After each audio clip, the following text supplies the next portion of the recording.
Моңғолдардың Қазақстан аумағын жаулап алуы. 12 ғасырдың аяғы мен 13 ғасырдың басында Моңғолия жерінде қият бөржігін тайпасының билеушісі Есугей Баһадүрдің баласы Темучи 1155 жыл мен 1227 жыл аралығында өмір сүрген.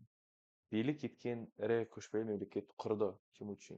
Ол 20 жылға созылған қиян кескі күрес барысында Моңғолияның бүкіл тайпаларын өз қол астына біріктірді.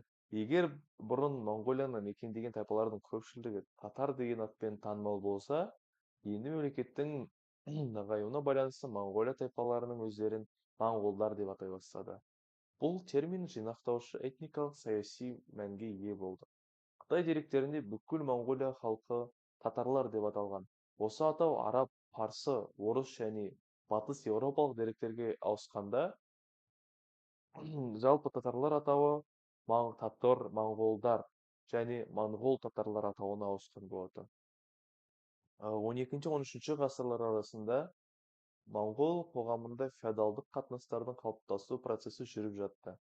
Бұл қоғам екі топқа, ақсүйек нояндарға және еңбекші халық арабтарға бөлінді. 1206 жылы көктемде Темучинді жақтаушы моңғол ақсүйектердің құрылтай жиналысы болды.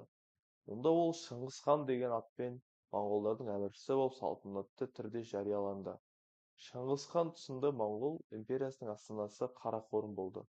Моңғол мемлекеті әскери әкімшілік ұйым негізінде құрылды. Мемлекет аумағы 3 әскери әкімшілік аймаққа бөлінді. Әр аймақ бірнеше түменнен.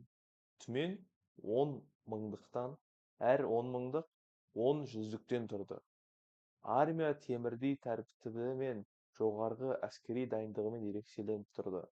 Моңғолдардың әскери басымдыққа жетуіне Шыңғыс ханның жауапты орындарға этникалық және әлеуметтік шығу тегіне қарамастан батылды іскер адамдарды қоюы көп әсерін тигізді. 1207-1208 жылдар аралығында Шыңғыс ханның үлкен баласы Жошы Енисей қырғыздарының және Сібірдің оңтүстігіндегі орман халықтарын бағындырып, қазіргі Шығыс Түркістан аумағында тұрған ұйғырлар моңғолдарға бағынды. 1211 жылы Шыңғыс ханның қолы солтүстік Қытайға енді. 1215 жылдар олар Цин мемлекетінің астанасы Чжунжу қаласын жаулап алды.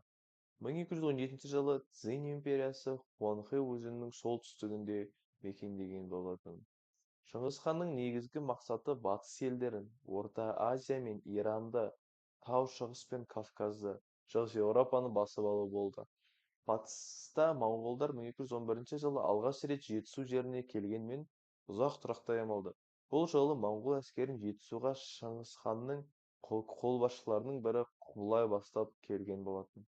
1216 жылы Шыңғыс хан өзінің үлкен ұлы Жошыны Қыпшақ даласына көшіп, қонып жүрген мерктерді біржолата талқандауға аттандырады.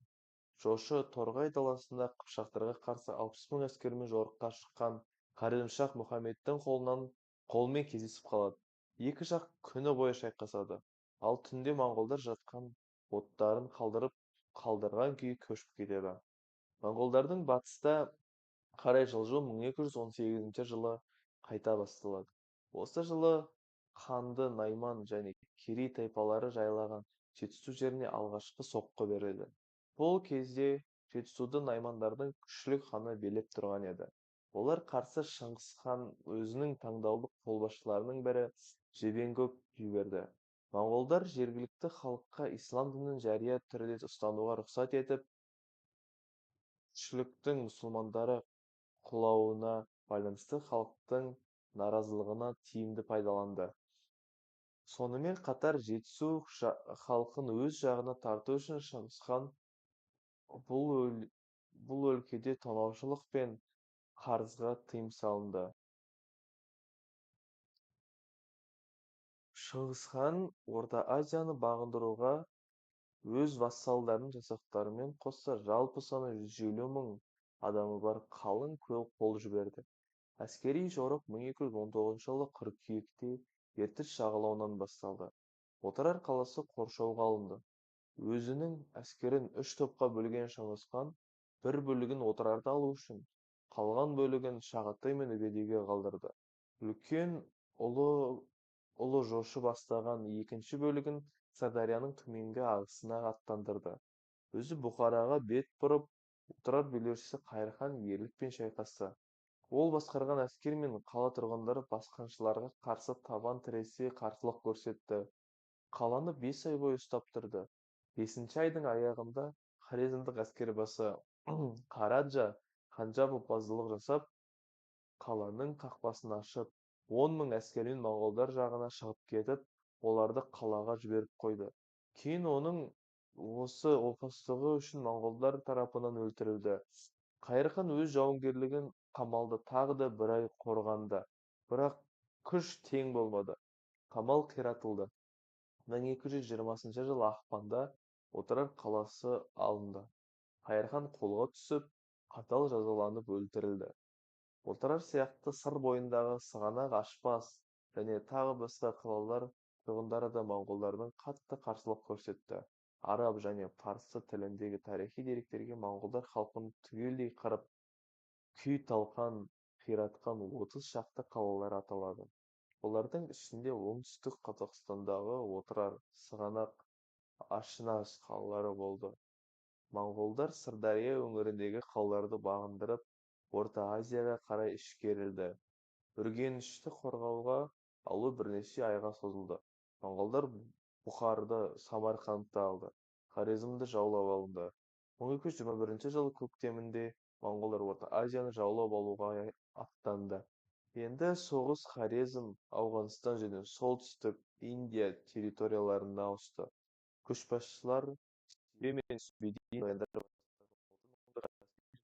солтүстік жағына шығып, 1220 жылы Кавказға басып кірді.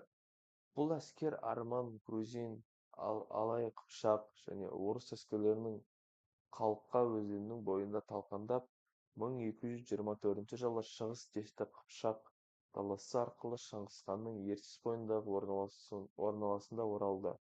Сөйтіп 1219 жылы 1229 жылдар аралығында моңғол шапқыншылығы нәтижесінде Қазақстан Шыңғысхан империясының құрамына кірді.